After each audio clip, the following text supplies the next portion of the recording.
You're listening to the Coffee Hour. I'm Andy Bates. I'm Sarah Gulseth. It's Monday, August 10th. It is Monday. It's Monday. It means it's Mental Health Monday. It's also Monday, which means I forgot to put up the on-air sign and stop the grandfather clock. So who knows what kind of interruptions we'll have today. So doorbell will probably ring. Monday. The clock will chime. It's going to be a fun Monday because I forgot all those things this morning because it's Monday. So it's going to be a fun week. I have coffee. It's going to be good. Yay! It's Mental Health Monday. We're going to check in with Deaconess Heidi Goehmann here in just a moment. Thanks to Concordia University, Wisconsin for supporting the Coffee Hour. Find out more about Concordia University, Wisconsin at cuw.edu. Live uncommon. It is time to check in with Deaconess Heidi Goehmann this morning. Good morning, Heidi. Good morning. Happy Monday. Happy Monday. How are things in your house? Are you having coffee this morning for the Coffee Hour? Of course, every time. But I can't drink it because then all the listeners hear me swallowing and it's embarrassing. And, got to try to be professionals here. So it's permissible on the Coffee Hour to drink your coffee during the program. It's acceptable. What's in the coffee cup this morning? I feel better. And I'm really excited. We're starting a new series today. And we're really starting a whole new series this whole next few months through the end of April. So I'm really stoked about that. Wait, through the end of April? Wow, that's you're planning really ahead, man. That's like next year. I'm trying to make it to the end of August, so. Yeah. Well, in my house, most things operate, and because I'm in a congregation with a school too, I think, everything operates by the school year for the most part. Our themes operate that way and everything. So my blog operates that way too, mostly also because I like to take the summer off and try to spend some time with my family and just decompress and sometimes write a book. So that's how it works around here. We start, sometimes we start in August with a theme for the year on the blog. And sometimes that sounds nonsensical to people because it's not a year on the calendar, but it is the school year, if you will. And it's just how it is. So we're all year over at HeidiGoehmann.com talking about always growing this life in development. And so we're talking about developmental theories, all kinds of different ones. We're kind of grounding ourselves in Erikson's developmental theory and what's been really great about it, what people don't know, that it changed a little bit toward the end of his life. I should say he added a lot to it. I don't think it's so linear as we sometimes lay out, just different things like that. And so that might sound really exciting to some people, or it might sound really boring to some people. But basically, we want to get this worldview of God valuing our entire lifespan. And I really think that really connects well with what the LCMS is doing with Disciples for Life and having our life lenses, if you will, so that life means more than just pro-life when we talk about trying to stop abortion. And those things are really important. But I think we'll get further on that when we ground ourselves in the value of life in many, many different ways throughout our lifespan. And so that's one thing we're doing over at HeidiGoehmann.com. This month, we're starting with trust and what is trust in that first developmental stage of trust versus mistrust. And so today on the Coffee Hour, we're going to talk about trust, and then we're going to do that through the end of August. So there'll be a lot of opportunity to talk about trust. Maybe there'll be some opportunities on social media for people to send in any questions they want and things like that too. So trust is the theme for August. So Today, we're starting with defining trust. Mm-hmm. So how do we do that? What is trust? Yeah, I think one thing we want to wrap our head around is where we get our definitions from. I tend to write. So I just kind of started this actually in the last couple of years on my website. I tend to do a lot of research and then write a definition. And I actually did this for my next book, which is coming out in March, because so many of them are either biblical or psychological or sociological. There's very little overlap. And so I think that we, as thinking Christians, want to be able to understand that God is the author of both faith and science. We say it on here all the time that anything good that is created or any new ideas are from God himself. And so we want to have a biblical perspective, but informed with research in sociology and psychology. If it contradicts the Bible, then we're going to throw that out. That doesn't work for us. That doesn't make any sense. And there's something off in that research. But when it does fit, we want to make sure we're paying attention to those things. And so I developed a couple of definitions about trust based on understanding that there's different kinds of trust, if you will, and especially both passive trust and then an active trust. And so I think of trust as both a noun and a verb, if you will. So trust as a noun is a belief state of interpersonal connection. That's a primary word, you guys, connection, right? And growth, which includes reliability, strength of character, truth, safety, and a sense of worth. And so can you hear how that is just something we experience, that it's a belief state? It's something inside of us. And that's that developmental theory perspective that we are born, there's people taking care of us and everything, and we develop this sense of trust, as well as, I believe, because God is the knitter of our DNA and all of that stuff, that he also knits in us this sense of trust from the very start, that we are created to be trusting human beings, because how would babies survive otherwise, right? They need to be fed, they need their diapers changed, they need all of that. And so there is this inborn sense. Now, can that be messed with by this broken world? Absolutely, right? And so people who struggle with trust, especially, I think they struggle with that sense of safety is primary, but they will always struggle with connections then, and community, that deep knowing of one another in life together can come really rough. And so we just want to be aware of that. So that's that passive kind of sense of trust that we have inside of us. And then there's trust as a verb. And so that is the act of vulnerably connecting with another, which includes reliability, strength of character, truth, safety, and a sense of worth. And so it includes all the same components, but trust as a verb is something I can step forward with my feet. I'm going to occasionally, for instance, in my marriage, step forward in trust when I don't feel any sense of trust.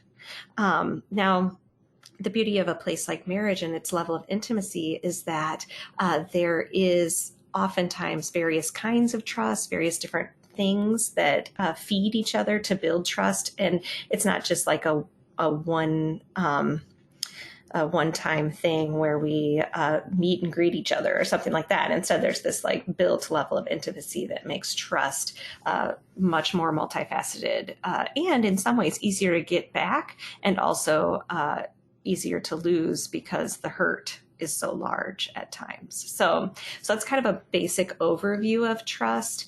I think it's important to remember that there's internal in our trust, but as well as external. So if you have a sensation of trust that feels warm, right? It's this safe feeling that you know that you can share a secret, for instance. Have you guys ever been in a conversation with someone and you are talking about something and you're in your head deciding, should I share this with them? Like, I don't know. I'm not sure if I should let it out, and then suddenly you're like, I think I can do it.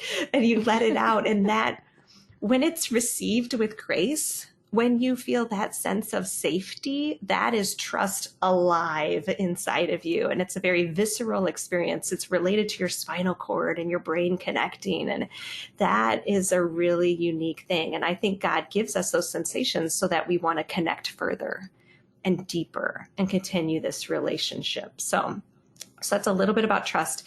I want to talk to you guys too about Brené Brown's 7 elements of trust, because she's done a lot of research on what trust looks like and what kind of things build and hinder trust. And that's with thousands of research participants. So she's kind of been able to identify what things, when people are talking in relationships and living in relationships, identify to the other person that they are trustworthy, if you will. So any thoughts before I move on to that? No, we at the beginning of this program, we bring up words and we're like, oh yeah, this is going to be a cool conversation. And then you bring up all this science and it's like fascinating that there's all of this, all of these different things that go into these words that we maybe talk about. So no, I don't have anything. Keep going. I love it.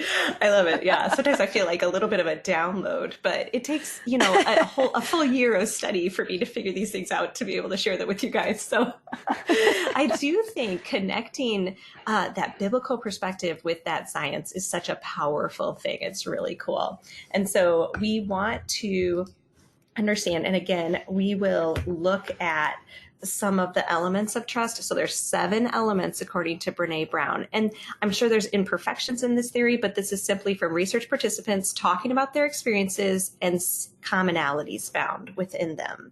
And so we're going to bring this up multiple times in the coming months. So if somebody doesn't catch all of it this time, don't worry, we'll come back to it. And you can look it up on her website too.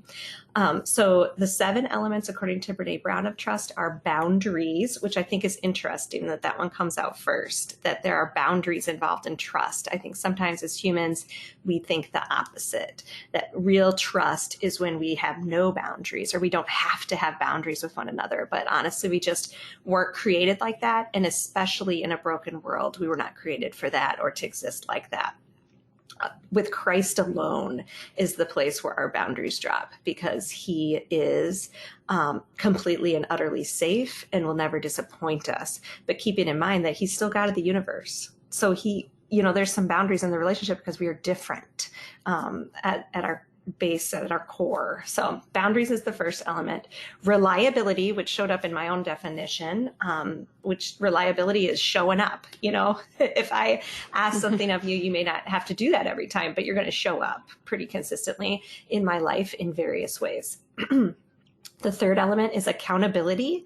So accountability is, being able to share hard truths with one another. That's the truth of the gospel coming in, is accountability. I'm not just going to share love, love, love, love, love.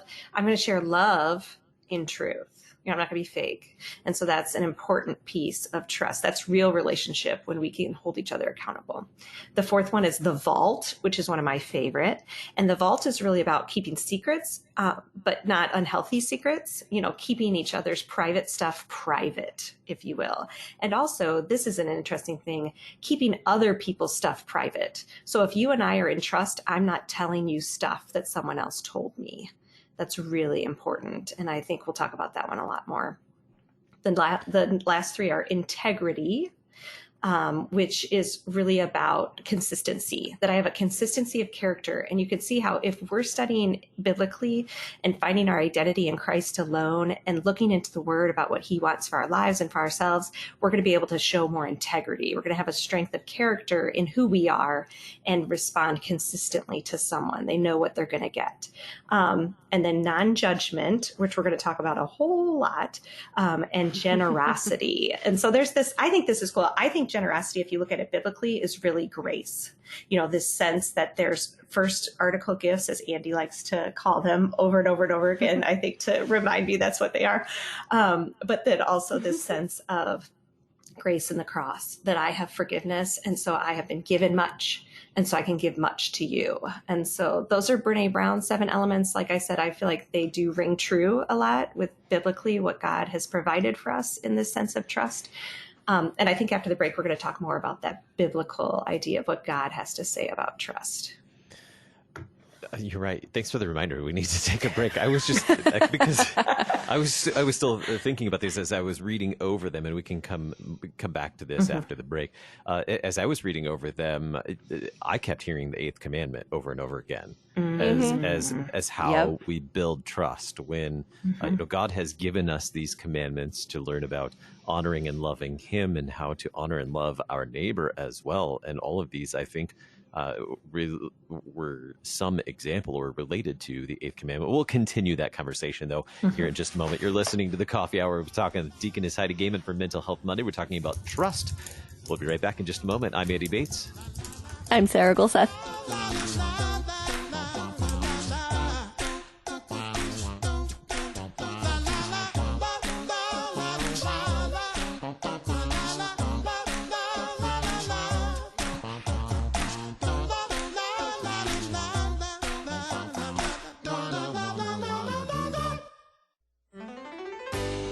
On Monday's Law and Gospel, we will be examining a reading from the passages chosen for the following Sunday with the intent to learn what the verses say about Jesus and also to be comforted with the gospel message of how the life and sufferings of our Lord provide us with both the forgiveness of sins and the robe of righteousness. Listen to Law and Gospel weekday mornings beginning at 9:30 on KFUO.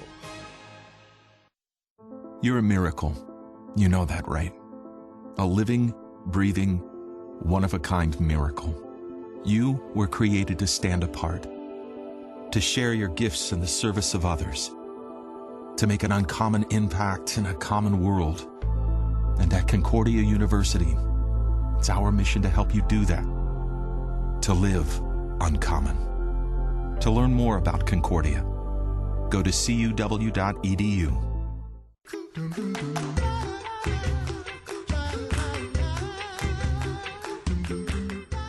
Welcome back to the Coffee Hour. I'm Andy Bates. I'm Sarah Golseth. It is Mental Health Monday with Deaconess Heidi Goehmann. We're talking about trust, defining trust. And before we went to the break, we were looking at over the list of Brené Brown's 7 elements of trust. And I have to give a disclaimer here. Just because we reference someone who might be an expert in the field doesn't necessarily mean that we subscribe to everything that they teach or that they write necessarily. I think she's written a very helpful list here, but that doesn't mean that that we subscribe to everything that she's done, right? Yeah, that's such a good point. I mean, the same is true for me or you or anyone that's not Jesus. I love that. That's a really good reminder. Thanks for sure. that, like even referencing Erickson and others who were great scholars in the area of development doesn't mean that we subscribe to everything. Yeah. So Jesus is the one we subscribe to. Perfect. I love that. And I do think like we're talking about building these definitions and things like that and these words that we don't really reflect on very often. Like they're such an important component of our life, but we don't reflect on them a lot. And so remembering that, like, that's why we have that biblical foundation. We just go back to it. And when we hear other things from psychology and sociology, we take it in and we wonder, and then we connect it and we see if it works with what God tells us. And so that's where we're going to go next. I did want to reflect on a little bit what you were saying, Andy, about the 8th commandment. So the 8th commandment is, I think, so often the commandment that we're dealing with most in life beyond the first, and the first really is it could be the only commandment, if you will. But at the same time, the 8th commandment, I think, because we are made to be relationally connected people, I think we see it come up far more often than other commandments. And I think obviously they all like meld in together and overlap and all of that good stuff too. But I do think it's significant. I think part of the thing is too, we lead with gospel, right? So because we're Christian individuals, because we know the grace of Christ, when we hear commandments, when we hear God tell us to love our neighbor or to not take our neighbor's, or not bear false witness, if you will, to our neighbor, not to make stuff up about our neighbor, not to spread gossip about our neighbor, or to assume the best of our neighbor, those different things. We hear that as like such gospel in our lives. That builds trust. That builds that sense, remember, the internal sense that I am safe in this world. I know that people will disappoint me as I move forward in a broken world, but when we rest back into those places that God has written into his word, that we are going to find a consistency of care from him, I think that is a really important concept. And the reason he gives us the commandments, we aren't able to hold a consistency of character in that integrity on our own. We need God in us and leading us in order to do that. So any thoughts on that before we go? No, let's dig into God's word before we run out of time. Okay, awesome. You guys are the best. What does God have to say about trust? And I think I wanted to bring up the verse we quote the most first, right? Proverbs 3:5-8. Trust in the Lord with all your heart and do not lean on your own understanding. In all your ways acknowledge him and he will make straight your paths. Be not wise in your own eyes. Fear the Lord and turn away from evil. It will be healing to your flesh and refreshment to your bones. And so notice that I took the longer version of that, right? How often do we just quote the first two verses, Proverbs 3, 5, and 6? And so Proverbs, important that it's wisdom literature. I think sometimes we get wrapped up in that connection between trusting God and straight paths. I don't know about you, but my paths very rarely feel real straight for the most part, Instead, Christ is my straight path, walking with him in whatever mess this world is and brings to me each day. That's where I find straightness, if you will. And so knowing that there is this message in this verse that we're to trust in God, people will disappoint, and trusting the Lord is the place we want to be. I think the healing is the thing that really popped out to me when I read this. And I don't want people to disconnect the healing that comes when we trust in the Lord, because we're so busy looking for that straight path. We want things to go right. We want there to be a one right way. And that's very rarely what God offers us. Very, very rarely. I always picture him rolling out a map. I had a professor do this in college, just roll out a map and say, however you want to get to Cincinnati works for me. God doesn't like sin, and he's never going to want sin or introduce sin into our life. But at the same time, there's a lot of roads we can take. And so knowing that there's healing in the trust of the Lord is really helpful. And the world has a lot we need to heal from, right? Tons. And so just turning to him over and over and over. That's what trust looks like. The question is, will we always feel trust? Will we always feel that sense of safety? I don't think so. I think that's part of living in brokenness. Even in our relationship with God, he is perfection. I still live in imperfection. So my sense of the safety that he offers me is always going to be a little bit messed up until Jesus comes back for me. And so knowing that my sense is not the correct sense, it's not the truth about God, it just is, and being real with him about that, telling him, Lord, I don't feel safe about this thing. Lord, I'm struggling with trusting you in this. Remember, the foundation of trust is connection, not perfection. And so just connecting to him, that's where we'll find the healing kind of trust that we're talking about. Any thoughts on that, you guys? Yeah, I was just thinking when you were going through these verses that trust can be a very scary thing. Hopefully less so with trusting in God. Maybe not. I don't know. But there's some boundaries. Maybe I don't know. We had talked about boundaries earlier. Some walls maybe that we have to get through or get over in order to actually build that trust between people or in our community, because it is a hard thing to maybe rely on another person. Yeah, it's true. And we're talking next week about the concept of attachment and early attachments. And I have a podcast coming out tomorrow too, on the Life and Relationship podcast, my own podcast, that has Dr. Justin Hanneman, who's a pastor and a licensed clinical therapist in Omaha with Grace Point Relational Health. And he's going to help us understand a little bit why that might be true more for some of us than others of us, what things in early attachment really change the shape of the way we experience trust with God because of our relationships that God has entrusted with our care and things like that. And so I think this will start to reveal itself a little bit. I'm hoping our listeners can get to a place where they understand themselves a little bit more as we go forward. You're not going to get it all in one 30-minute segment, if you will. I just wanted to point out, we have very little time left, but that God's trust in us isn't dependent on our behavior. And that really is remarkable to me. God trusts Israel time and time again, even though he knows they're going to fail him. Did I say what did I say? Israel. Did I say that? Anyway, God trusts Israel over and over again, right? And they fail him all the time. They turn away from him. We are the same.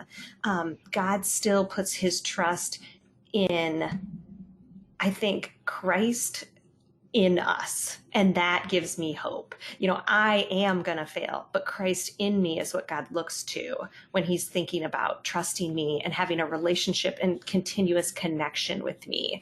And so that's one reason we want to give Christ to everyone around us, because we want them to have that same sense of safety that we have in God. And when we have that sense of safety, when we know that the God of the universe trusts us because Christ is in us and forgiven us and loves us, and that grace comes out, then we can move forward into better relationships because we have that as our foundation. He loves us enough to entrust us with various gifts in order to serve him, to serve our neighbor. He entrusts us with all kinds of things. Whether they're earthly gifts or spiritual gifts, and to be responsible with those as he works in us with those gifts. You're right, we're all out of time. Next week, we continue our conversation on trust, looking at trust and mental health. Thanks so much, Heidi, for joining us for Mental Health Monday. Talk to you next week. Thanks. See you next week. You've been listening to The Coffee Hour. I'm Andy Bates. I'm Sarah Golseth.